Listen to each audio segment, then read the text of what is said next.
High, good afternoon সকল বন্ধুদের, good morning সকল বন্ধুদের। কেন এই ব্লগটা তো মিনি ব্লগ আছে, তো আমি তো ছাড়ি না কোনো দিন মিনি ব্লগ, তো চেষ্টা করলাম একটা ছোটোখাটো ব্লগ তোমাদের সাথে শেয়ার করার। তো আমি বেশিরভাগটাই তো রিলস ছাড়ি, ফটো দিয়ে ছাড়ি, এইসব ছাড়ি। ব্লগ খুব কমই ছাড়ি, দুই একটা হয়তো আছে, তাও খুব ভালোভাবে নেই এডিট করা। তো এডিটটা আমি খুব ভালোভাবে পারিও না, সত্যিকারের কথা। সকালে উঠে বিছনা টিছনা গুছিয়ে ঘর ঝাড় দিয়ে নিচ্ছি। এবার চলে গেলাম বড়ো ঘরে, ওই যে এই ঘরে আমার শাশুড়ি শ্বশুর দেওর সবাই থাকে। তো ওই ঘরটা ঝাড় দিয়ে নিয়ে আমার শাশুড়ি আমার বাসন গোছাচ্ছে, আমি গ্যাস মুছে নিলাম। এবার চলে এলাম বাসন মাজতে। বাসনগুলো অনেকগুলো বেরিয়েছে, কাপড় জামাও বেরিয়েছে, ভিজিয়ে রেখে দিলাম। এবার বাসনগুলো মেজে নিয়ে ধুয়ে তুলে দেবো, কেননা অনেক কটাই কেন আমি রান্না করে, এবার রাত্রের দিকে আমি রান্না করি, সকালের দিকে আমার শাশুড়ি মা রান্না করে।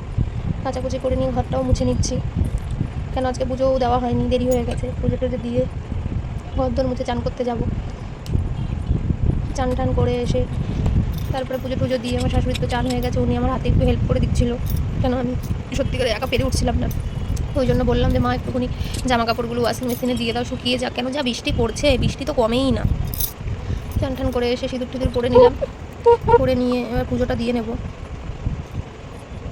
পুজোটা দিয়ে নিয়ে মা এনেছিল শশা, তারপরে স্যুপ খাওয়ার জন্য স্যুপ, দই, স্যালাড বানানোর জন্য, মানে স্যালাড বলতে রায়তা, রায়তা ফায়তা বানিয়ে নিলাম।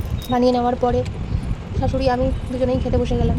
রান্নাও হয়েছিল ঢ্যাঁড়স ভাজা আর কুমড়োর বড়া, কেন আমি তো ঝাল ঝোল টোল অত ভালো পছন্দ করি না। হ্যাঁ, ওই জন্য আমি বললাম যে একটু শুকনো খাবার করো। তো বলে কী খাবি? তাও একটু কালকে মিষ্টি কুমড়ো দেখলাম বাজারে, নিয়ে এসেছিলাম, তা আমার শাশুড়ি সকালেই করে দিয়েছে রান্না, তো রান্নাটা তো দেখানোর সময় হয়নি।